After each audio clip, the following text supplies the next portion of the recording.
Good morning students. हम लोगों की जो नेक्स्ट न्यूमेरिकल है, इसमें क्या करना है आप लोगों को, analyse the continuous beam using moment distribution method. लेकिन ये जो न्यूमेरिकल है ये आप लोगों का सिंकिंग ऑफ न्यूमेरिकल है। जैसे स्लोप डिफ्लेक्शन मेथड में भी सिंकिंग ऑफ न्यूमेरिकल्स है, सिमिलरली मोमेंट डिस्ट्रीब्यूशन में भी सिंकिंग ऑफ न्यूमेरिकल्स है। अब सिंकिंग ऑफ न्यूमेरिकल्स में सिर्फ डिफरेंस एक ही चीज़ है, वो हो गया आपका फिक्स्ड एंड मोमेंट के जो formula, fixed end moment minus of 6 delta by L square, and कभी कभार minus of 6 delta by L square होते हैं, एंड कभी कभार होते हैं आपका plus 6 delta by L square. अब देखना ये है, जैसे ये हम लोगों का जो बी पॉइंट है, बी पॉइंट सिंक हो रहा है, बी पॉइंट जब सिंक हो रहे हैं तो ये आपका ए पॉइंट हो गया आपका, और ये बी पॉइंट हो गया, और डायग्राम में जो मोमेंट लगा कर रखा उसी डायरेक्शन पे मोमेंट बनेगी। अगर ये दोनों ही मोमेंट क्या हो रहा है, दोनों एंटी क्लॉकवाइज घूम रहे हैं, और अगर बी से सी देखा जाए तो बी से सी आपका होगा ये, और बी से सी तक ये वैल्यू हो गया आपका दोनों पॉजिटिव। इसका मतलब है अगर ये देखा जाए तो ए से बी आपका दोनों एंटी क्लॉकवाइज, और बी टू सी दोनों ही क्लॉकवाइज। मतलब फिक्स्ड एंड मोमेंट जब B to C and C to B करेंगे plus 6 delta by L square करेंगे। लेकिन A to B, fixed end moment from A to B and B to A जब करेंगे तो minus of 6 delta by L square. Minus क्यों लगा रहे हैं, क्योंकि हम लोग की एंटी क्लॉकवाइज मोमेंट आ रहा है, नॉट क्लॉकवाइज, तो इसीलिए हम लोग माइनस लगा रहे हैं। उसके बाद नेक्स्ट है fixed end moment from A to B. A to B का फिक्स्ड एंड मोमेंट क्या है, जब यूडीएल होते हैं डब्ल्यू एल स्क्वायर बाय 12 होते हैं, minus of W L square by 12 कर दिया। उसके बाद इसके एंटी क्लॉकवाइज के कारण minus 6 delta by L square, ये फॉर्मूला है, आपको याद रखना है, minus of 6 delta by L square. Minus या प्लस होगा, मैंने अभी बता दिया माइनस कब होगा प्लस कब होगा, लेकिन 6 delta by L square formula है। इसमें ई का वैल्यू दिया हुआ है 2 × 10⁵ किलो न्यूटन पर मीटर स्क्वायर। ई का वैल्यू, आई का वैल्यू मोमेंट ऑफ इनर्शिया दिया हुआ है, एंड डेल्टा का मतलब क्या होता है, डेल्टा का मतलब होते हैं आपका द अमाउंट ऑफ डिफ्लेक्शन। यहाँ पे 10 mm में दिया हुआ है। 10 mm को हम जब सारा चीज है किलो न्यूटन में है, मीटर में है, तो डिफ्लेक्शन को भी हम लोग मीटर में कन्वर्ट कर देंगे।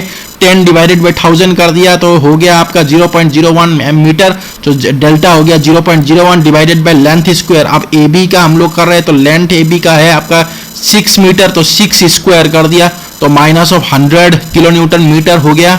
इसके बाद next from B to A, पहला वाला बी टू ए क्या है, plus W L square by 12 plus W L square by 12, लेकिन दोनों ही इस डायरेक्शन ए टू बी का भी एंटी क्लॉकवाइज है, बी टू ए का भी एंटी क्लॉकवाइज है, तो ये भी माइनस ही हो जाएगा। जब होगा तो एक स्पेन के लिए दोनों ही माइनस, या तो कभी कभार क्या होता है दोनों ही माइनस होते हैं, कभी कभार दोनों ही प्लस होते हैं। लेकिन ये चीज ध्यान रखना है, एक स्पेन में ये जो फॉर्मूला है ये कभी भी एक प्लस एक माइनस वैसा नहीं होता, आइदर दोनों ही माइनस होगा या तो दोनों ही प्लस होगा। तो उस हिसाब से क्या हो गया, W L square by 12 minus of 6 delta by L square 20 value आ रहा है। उसके बाद नेक्स्ट स्टेप में क्या है, fixed end moment from B to C. जैसे बी टू सी मैंने अभी बताया था आपको प्लस होगा, एंड सी टू बी में भी प्लस होगा, तो सिमिलरली बी टू सी में प्लस वैल्यू आ रहा है, वैसे ही सी टू बी में भी आपका प्लस वैल्यू आ रहा है। मैंने डायरेक्टली आंसर लिख दिया। इसमें भी क्या होगा, प्लस अब plus W A B square, यहाँ पे बी टू सी होगा W A B minus of W A B square by L square plus 6 delta by L square, and C to B होगा plus W A square B by L square plus 6 delta by L square. तो आपका answer आ चुका है, एक हो गया 33.6, एक हो गया 93.6।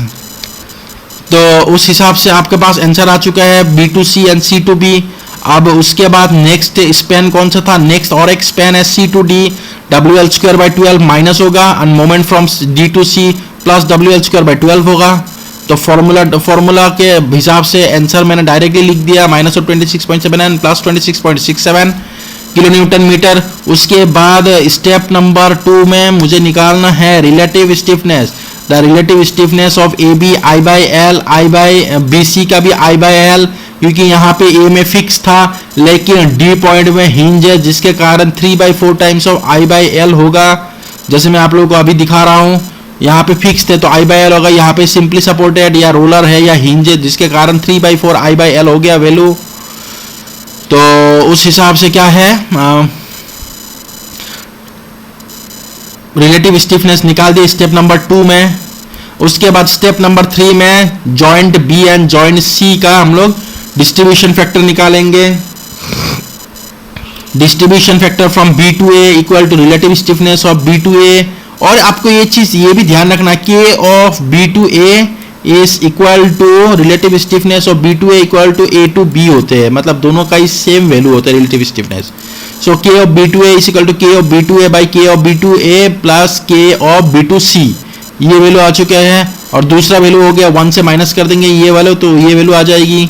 तो उसके बाद नेक्स्ट स्टेप में जॉइंट नंबर सी हो गया आपका। जॉइंट नंबर सी में आपका आ गया distribution factor from C to B equal to relative stiffness of C to B by C to B plus C to D आ गया 0.52। Then relative stiffness of C to D equal to K of C to D by K of C to D plus K of C to B, तो value आ गया 0.42। ये दोनों sum up करेंगे तब भी 1 आंसर आएगा।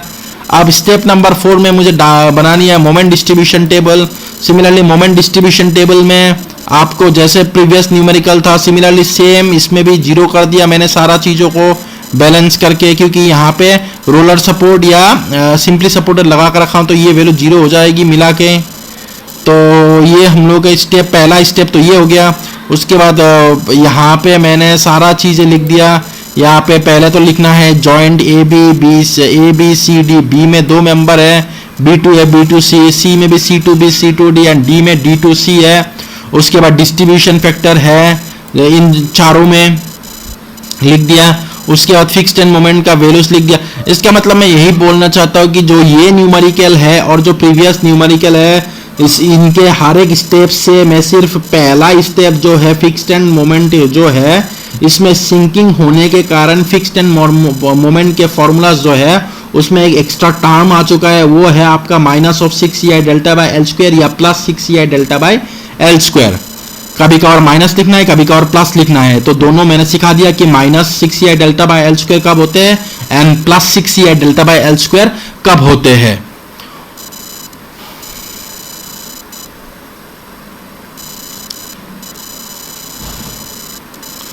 उसके बाद नेक्स्ट है मैंने फिक्स्ड एंड मोमेंट सारा वैल्यूज लिख दिया। यहाँ पे फिक्स्ड होने के कारण बैलेंस नहीं करेंगे, यहाँ पे मैंने बैलेंस कर दिया ऑलरेडी। अब इन दोनों को सम अप करेंगे, फिर से इन दोनों को सम अप करेंगे। अब इन दोनों को सम अप करके इसकी माइनस आंसर लिखो, मल्टीप्लाई करेंगे 0.45 के साथ और 0.55 के साथ, और या इन दोनों में लिख देंगे। फिर से इन दोनों को सम अप करेंगे, उसके आंसर को मैं निगेटिव कर दूंगा और 0.52 के साथ मल्टीप्लाई करके यहाँ पे लिखूंगा, 0.48 के साथ मल्टीप्लाई करके यहाँ पे लिखूंगा। और ये तो मैंने ये वाला कॉलम तो डायरेक्ट हो ही चुका है, इसमें कुछ और करना नहीं है।